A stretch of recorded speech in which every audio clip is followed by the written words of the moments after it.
Hello, and welcome back to another episode of the Freelancers Tea Break, the short and sweet podcast you can enjoy while you're making a cuppa. Or maybe this time of year it's a delicious chai tea or hot chocolate, or maybe even a cheeky evening Baileys if that's your bag. So my name's Cossey. I am a coach and mentor for freelancers. And this is the time of year when everyone's kind of reflecting and reviewing. And I think people fall into two camps. There's either the freelancers who are really good at focusing on what they didn't achieve, what we didn't finish, where we fell short, or there's kind of I'm thinking like the LinkedIn humble brags of this was the year I hit 6 figures, or, this is the year I won all of these awards. So you kind of have the two camps. And actually, I think celebrating your wins is really, really important, but you don't have to make a big song and dance of it and tell everybody else. Sometimes the most important person to be telling these things to is yourself. And those wins don't have to be massive. They don't have to be, I landed a 6-figure client. I mean, you probably know this by now if you're a regular listener. I have zero patience for the whole 6-figure obsession. Just as an aside, a lot of people don't realise that 6 figures is turnover but not profit. And plenty of people who have 6-figure launches spend nearly the exact same amount trying to sell those things. So the profit isn't that. Anyway, so basically the 6-figure boasts are really not that accurate unless they're talking about things like profit. And also, it's not everyone's idea of success. Anyway, I'm going off on tangents now. I want to give you 3 ideas of things to think about if you're struggling to think about freelance wins this year and how to identify your own. So the first category is boundary wins. So boundaries can be anything from saying no to things that aren't aligned with you, or pushing back a client who's asking too much, or actually applying those late fees that you threatened to say if a client pays late. Or it might be even personal ones like stopping checking your emails after 6 p.m. I can't do that. But one thing I have massively done this year is set boundaries around my phone. I've been using the Be Present app a lot to really limit how much time I spend on my phone. I also have been recording a little diary type thing of the content I'm consuming and how useful that content is, or how worth the time it was. So I've been paying a lot more attention to being a lot more mindful with that kind of thing. So for me, it's more personal boundaries, but for you, it might be feeling more confident about setting those boundaries with clients. And I know this year has been a very hard year for most people I know who are freelance. It's been very tough for a multitude of reasons. And I know it's really easy sometimes to ignore those boundaries, to say yes to a project that is much lower than you usually would accept, or the boundaries are being blurred a lot. But more than ever, boundaries are really important at the moment. And people are taking the mick a little bit sometimes. So it's really important to make sure that you set those boundaries. So have a think. Are there any boundaries that you feel like you've really set this year, or you feel comfortable with? Maybe you've made more of an effort to work with clients who share similar values to you. Maybe it is just not working every weekend. It could be the smallest of things. It could be taking one day off a month. That's a self-care day. Like the last Friday of every month I have is blocked out my diary as a self-care day, so I don't book anything else into it unless I want to do something that's really fun with other freelancers. So those are some things to think about for boundaries. Category 2 would be skills and growth wins. So what did you learn this year? What new skills have you picked up? What did you get better at? So maybe you've finally figured out how to use that software that you've been avoiding trying. Or maybe you got more confident with pitching. Maybe you went to a networking event and for the first time were able to stand up and pitch your business. Maybe you learned how to do your own accounts. Or maybe you just got better at asking for help when you need it. Growth isn't about the big dramatic transformations. It's the little things, the incremental things. And sometimes it's just being a little bit better than you were last January.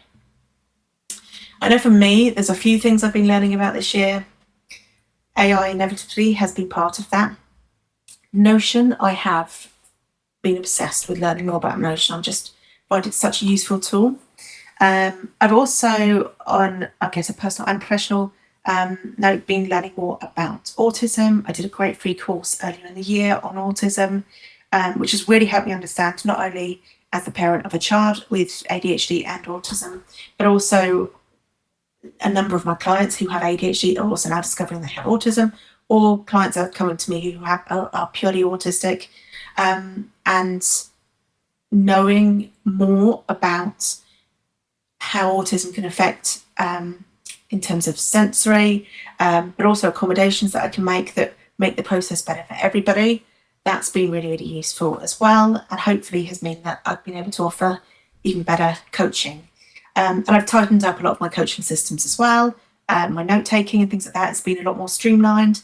So I think what you'll find that when you start to think of one or two things for skills and growth wins, you'll suddenly think of even more. So it's a bit of a, the more you think, the more you can come up with.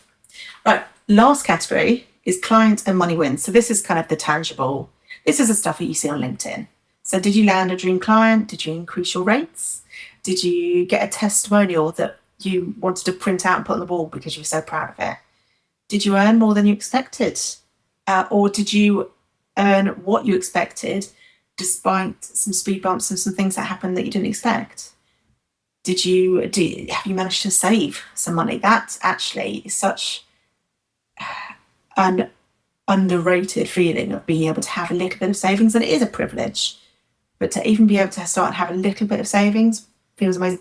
Maybe you finally set up your pension. If you haven't done that yet, I do have a little sort of £9 course on how to set up your pension and what to think about, and it's much easier than you would think. So what are some kind of client and money wins? I mean, it might even be this is the first year that you didn't dip into your overdraft, or maybe it's the first year you made a profit, or it's the first year that you've had to pay tax and your self-assessment because you've hit the threshold. Lots of different things it could be. It could even be at the start of the year, I learned more about investments and things like that. So that's part learning, but it meant that I have invested a little bit more this year. Not a huge chunk, but a little bit more that makes me feel a bit better about everything and a bit more confident in money. This has been a really hard year, as I mentioned earlier. So it doesn't have to be a big win. It could just be, okay, I hit enough to cover my costs each month this year. You need to be kind to yourself at these times because it is very, very difficult at the moment. But I also know, having spoken to so many freelancers, that nobody adapts and is agile like a freelancer. And I will speak to freelancers who have struggled and then they've pivoted and tried different things and they've adapted and they've spoken out to new people or taken themselves on networking and done different things. So it's definitely a year when I think everybody's questioning what they're doing, and that's not always a bad thing. So this is my challenge for you. Pause this podcast if you need to, grab a piece of paper or open your notes app or Notion or whatever you do. Or if you're in the car, I listen to a lot of my podcasts in the car.